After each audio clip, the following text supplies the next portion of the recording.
When you go on a first date, you tend to present the best version of yourself.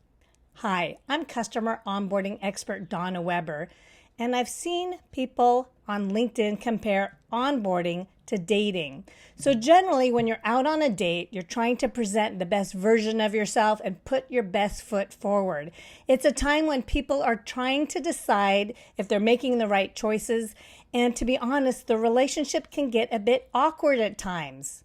Lifehacker recently posted an article on how to make new relationships successful.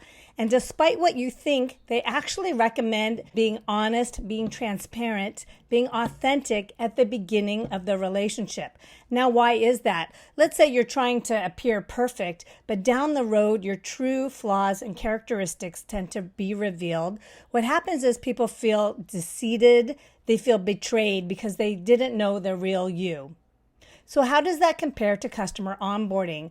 I suggest when working with new customers, well, one, you take the time to really get to know each other as people, and two, that you be honest and transparent and communicate clearly with them.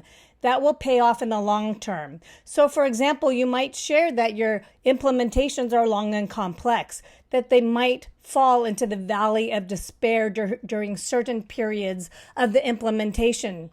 That's a term I learned from my colleague, Jason Whitehead. Rather than painting the best picture that can be honest about the timelines, be honest about the work that's required of them and your teams to really make sure that they reach their success outcomes.